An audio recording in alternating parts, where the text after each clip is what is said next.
फकीर झा बेटे के साथ रिक्शे से उतरे। उन्होंने चारों तरफ आंखें फैलाकर देखा। पश्चिम में खेत, उत्तर में खेत, दक्षिण और पूर्व में शहर। वाह, क्या दिव्य है तुम्हारा मकान, बहुत अच्छी जगह पर है। बूढ़े फकीर झा के मत से आह्लाद भरा स्वर फूंता। हाँ, पर बाजार दूर हो जाता है। बेटा बोला।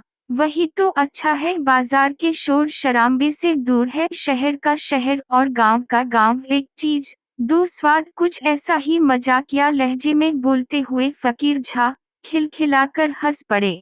पिता की यह बात बेटे को अच्छी लगी। पिता की खुशी से वे भी खुश हुआ और बोला, जी, शहर के शोर शराबे का असर यहाँ नहीं पड़ता। बाबा आ गए, बाबा आ गए। घर से बाहर निकल रहे पोता पोती चहचहा उठे। सभी ने आकर बाबा का चरण स्पर्श किया। उन दोनों के चेहरों पर अद्भुत आनंद था। बच्चों का यह स्नेह पाकर फकीर झा विभोर हो गए। सच पूछिए तो उनके आने से पूरा घर महकने लगा था। फकीर झा खूब आराम से रहने लगे। उन्हें वहाँ बहुत आदर, मान सम्मान, बहुत खुशी मिल रही थी। परंतु जो बात उन्हें गांव में उदास कर देती थी, उसने यहाँ भी पीछा नहीं छोड़ा। उदासी की वजह उनकी पत्नी थी, जो बेटी के पास दार्जिलिंग में रहती थी। उनके दामाद डॉक्टर थे, वहाँ काफी संपन्नता थी। वे वहीं बेटी के पास रहते हुए वहाँ के थाट बात, सुख, ऐश्वर्य भोग रही थी। फकीर झा को यह बात अच्छी नहीं लग रही थी। उन्हें यह बात भले ही अच्छी न लगती हो, पर बेटी दामाद की बहुत इच्छा थी कि वे भी वहीं रहते। फकीर झा तो रहेंगे नहीं, बेटी के घर कैसे रहें, पत्नी वहाँ कैसे रह लेती है, यही सोच सोच कर वे घुलते रहते थे। उदास मनह स्थिति में फकीर झा को अपने जीवन के खतूते मीठे प्रसंग याद आते रहते हैं। बेटी आरती के बचपन के दिन याद आ रहे हैं। इससे पहले पत्नी का अनुराग याद आता है। दोनों बेटों का बचपन याद आता है। यादों की इस भीड़ में फकीर झा कहीं गुम हो जाते हैं। फकीर झा की 3 संतानें थीं, 2 बेटे और 1 बेटी। दोनों बेटों में रंजन सबसे बड़ा, उससे छोटा राकेश, और संतानों में सबसे छोटी बेटी आरती थी। रंजन के जन्म से 1 साल पहले उनकी बहेरा हाई स्कूल में विज्ञान शिक्षक के पद पर नौकरी लगी। वह बीएससी थे। वह नौकरी करने लगे। घर का मोह त्याग कर वहीं मकान किराए पर ले लिया करते भी। कया गांव से रोज आना जाना संभव नहीं था। वह हर शनिवार गांव आते थे। सोमवार को प्रातःकाल ड्यूटी पर लौटते थे। पत्नी से अलग रहते हुए पहाड़ जैसा दिन काटकर घर लौटते तो पत्नी की दशा की कल्पना कर वे सिहर उठते। फकीर झा को लगता कि उनकी अनुपस्थिति में पत्नी ठीक से खाना भी नहीं खाती होगी, न सोती होगी। यह सोचकर वे दुखी हो जाते और वे उनका मन बहलाने में लग जाते। जितने दिन वे घर होते, पत्नी इन्हीं के आसपास चक्कर काटती। वे हर बार पूछती, क्या बहेरे में अकेले आपको अच्छा लगता है? उन्हें युवा पत्नी के इस प्रश्न का कोई उत्तर नहीं सूझता, पर कुछ कहना जरूर पड़ता था। एक बार पत्नी ने वही सवाल किया तो उन्होंने पत्नी से प्रतिप्रश्न किया, बिना तेल दीपक का क्या हाल होगा? कहो तो पत्नी ने मुस्कुराते हुए उत्तर दिया, यही दशा तो मेरी है। नहीं, मेरी है, फकीर झा तुरंत बोले थे। दोनों में इसी तरह हास परिहास चलता रहा। फकीर झा का कहना था कि पत्नी की अनुपस्थिति में उनका मन दुखी रहता है। यही बात उनकी पत्नी बोलती थी। वे कहती थी कि पति की अनुपस्थिति में उन्हें दिन पहाड़ जैसे लगते हैं। उसी बार तो पत्नी ने थोड़ी धिठाई से कहा था, मुझे अपने साथ क्यों नहीं रखते हैं? अब आपको रखना ही पड़ेगा। माँ और चाची यहाँ अकेली कैसे रहेंगी? उन लोगों का गुजर कैसे होगा? क्या कोई अन्य बहू है जो उनकी देखभाल करे? तुम अकेली हो तो कष्ट तो उठाना ही पड़ेगा। वे उपदेशक की भाषा में यह बात कह गए। क्यों उन लोगों को भी रखेंगे?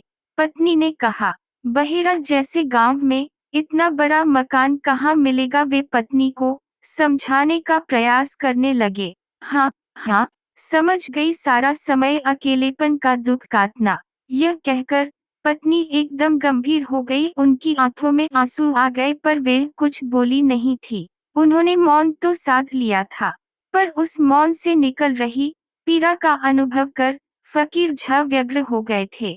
उस व्यग्रता से मुक्ति का अन्य कोई राह मिला तो पत्नी को फुसलाने मनाने में लग गए थे। समय बीतता गया।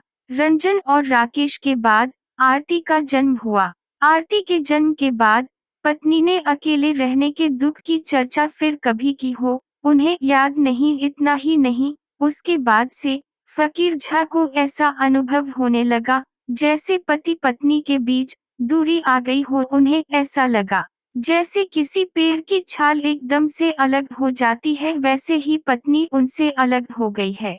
यह अनुभव होते ही उन्होंने इस दूरी को पाटने का प्रयास किया था, पर स्थिति और खराब ही होती गई। दरअसल उनकी पत्नी अपनी बेटी आरती में इतना रम गई थी कि उन्हें अब पति की भी वैसी सुध नहीं रही। एक जुड़ाव ने दूसरे जुड़ाव को कमजोर कर दिया। दिन पर दिन दोनों के बीच का भावनात्मक लगाव कम होता गया, पर उन्होंने संतोष करने के लिए उत्कंठा का एक बीज संजो कर रखा था कि रिटायरमेंट के बाद पति पत्नी दोनों साथ साथ रहेंगे। वह उसी संग साथ की कल्पना कर खुद को बहलाते रहे।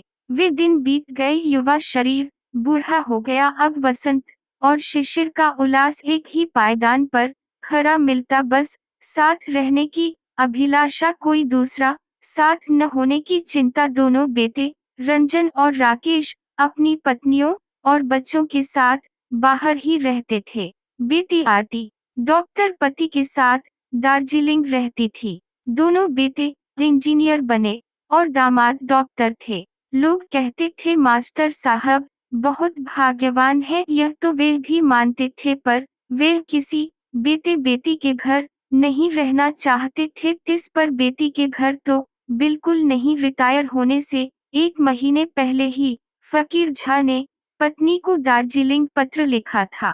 मैं रिटायर हो रहा हूँ, तुम गांव आ जाओ। झा जी रिटायर भी हो गए, पर उनकी पत्नी गांव नहीं आई। जिस दिन वे रिटायर होकर गांव आए थे, उस दिन घर पर कहीं कोई नहीं था। चारों तरफ सुनसान सा करता अकेलापन। वे अकेलेपन से डर गए थे। पत्नी नहीं आई। सोचते सोचते उनका मन खंड खंड हो गया। 1 महीने के बाद फकीर झा को बेटी दामाद का पत्र आया, आप यहीं चले आइए, हमें भी आप अपनी सेवा का अवसर दे। उन्हें पत्र के अक्षर अच्छे नहीं लगे। पत्नी पर उनका क्रोध बढ़ता गया। वे बड़बड़ा उठे थे, मैं स्वयं अभी सक्षम हूँ।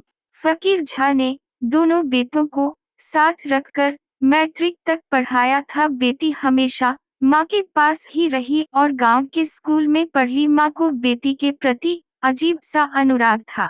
जिस दिन आरती का गौना हुआ और वे ससुराल गई थी, उस दिन उसकी माँ की हालत ऐसी हो गई थी जैसे फूस की छत पर से उतारी गई कोई लता, सूखी मुरझाई सी। उनकी वह विकल दशा देखकर पति ने प्रस्ताव दिया था, अब बहेरा ही चलो, अब यहाँ अकेली क्यों रहोगी। बूढ़ी पत्नी के मुंह पर अनायास हंसी आ गई। अच्छा, अब बुढ़ापे में जाएंगे। पत्नी की हंसी ने पति को स्तब्ध कर दिया था। उन्हें उस हंसी में छिपी दारुण व्यथा दिखाई दी। उसने उन्हें विचलित कर दिया।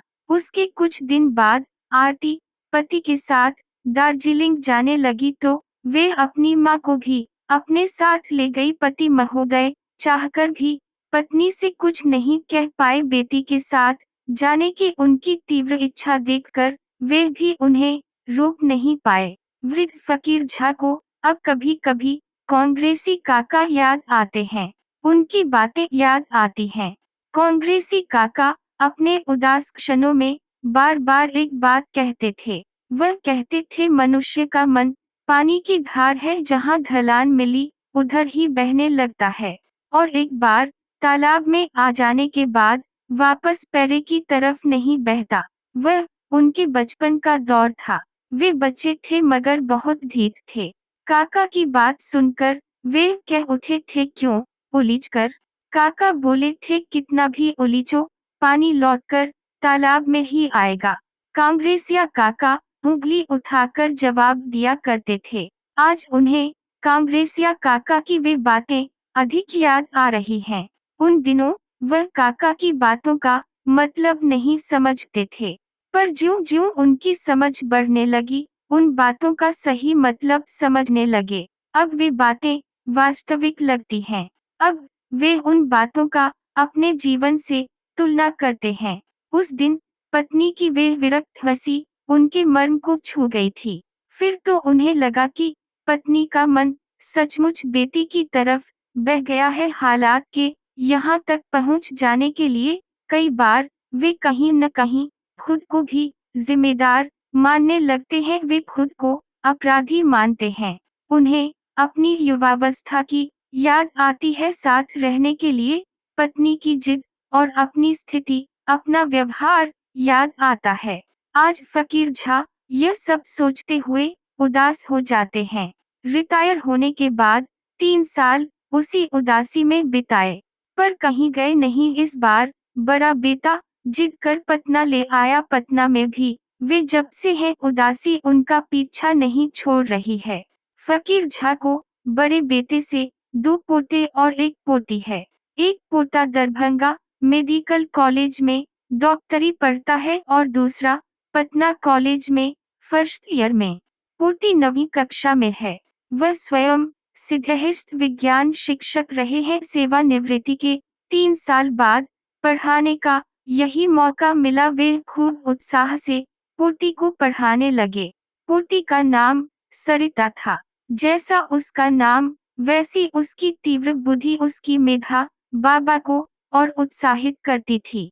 पढ़ाने के इसी सिलसिले में बाबा का दुलार पोती के नेह में रम गया था। यही बात बाबा की उदासी के बादलों को जैसे चीर रही थी। 5 दिन के बाद फकीर झा के समधी अर्थात रंजन के ससुर आए। समधी के आने से फकीर झा बहुत खुश हुए। उनकी बातचीत से उन्हें पता चला कि समधी जी किसी काम के सिलसिले में पटना आए हैं और अभी तकरीबन 15 दिनों रहेंगे। खैर, बहुत अच्छा। उस दिन फकीर झा को गांव से आए 10 दिन हो गए थे और उनके समधी को भी 5 दिन हो गए थे। फकीर झा बरामदे में बैठे हुए बहू और समधी अर्थात बाप बेटी दोनों की बातें सुन रहे थे। समधी थोड़े ऊंचे स्वर में बोल रहे थे, मेरी आज्ञा है, समधी को अब कभी यहाँ से मत जाने देना। उनकी जितनी ज्यादा सेवा करोगी उतनी ही प्रसन्नता होगी। हाँ, वह तो होगी ही। जब से वे आए हैं तब से सरिता में पढ़ने की चेतना, प्रेरणा और रुचि बहुत ज्यादा जग गई है।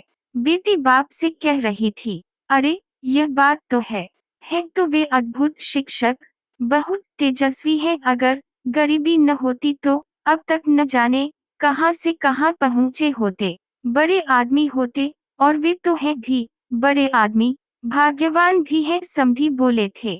फकीर झा को वे बातें अच्छी नहीं लगी। उन्हें ऐसा लगा जैसे समधी जी उनकी प्रशंसा नहीं कर रहे हैं बल्कि उन पर रहम कर रहे हैं।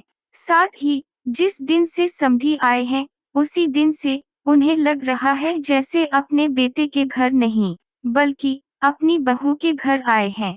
इस घर में उनकी इज्जत होती है, फिर भी उन्हें महसूस होता है जैसे वे अपने ही घर में मेहमान हो। पर समधी उनकी तो बेटी का घर है। वे अपनी बेटी के घर निसंकोच आते जाते हैं।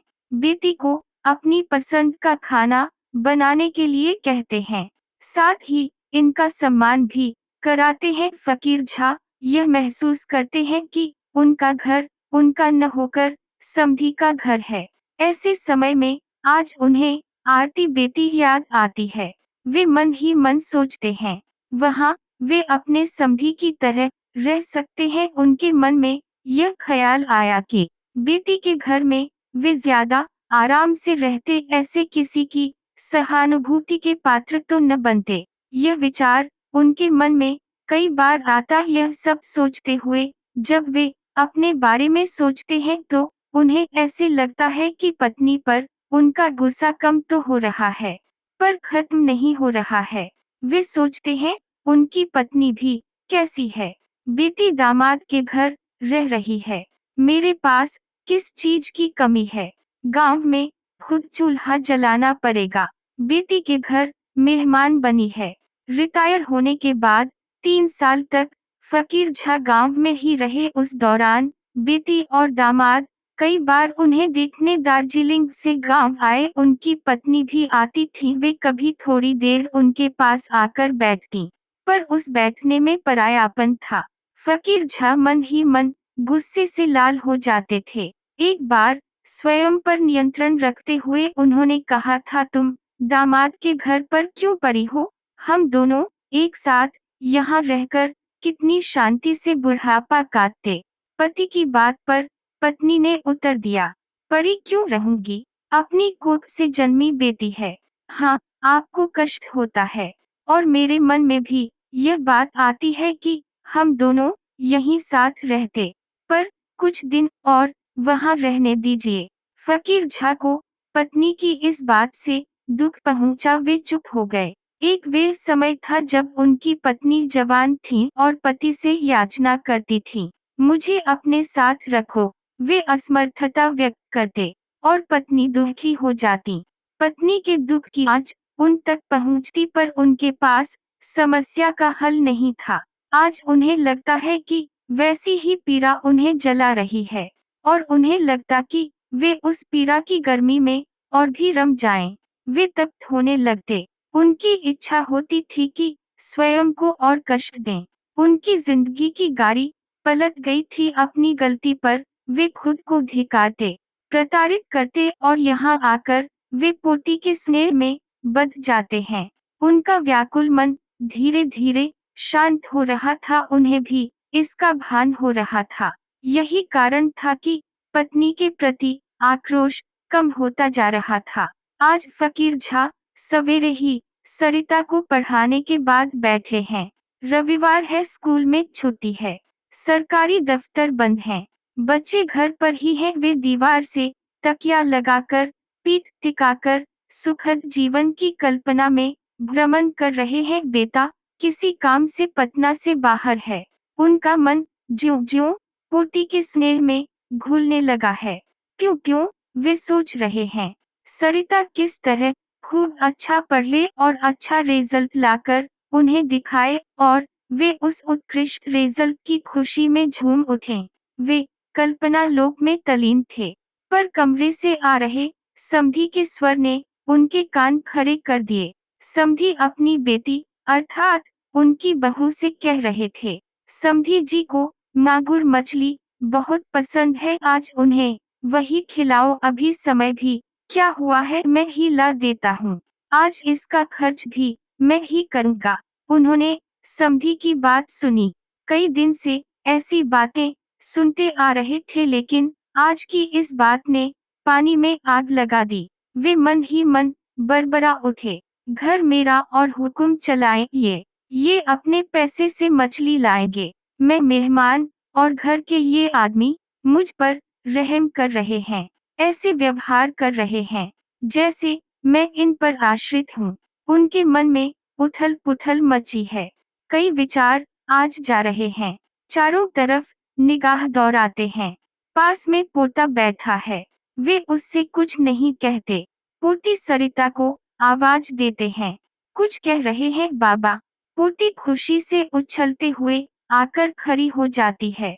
हाँ, अपनी माँ से कहो कि समय देखकर खाना बनाएं। अभी बहुत गर्मी है। अभी पतुआ का साग पेट के लिए एक अच्छी दवा की तरह है। माँ से कहो कि आज पतुआ का साग, भात और आलू का भुर्ता बनाए और ये रुपए लो और चौक पर से पतुआ का साग ले आओ। सरिता बाबा के हाथ से रुपया लेकर खुशी खुशी घर के भीतर चली गई।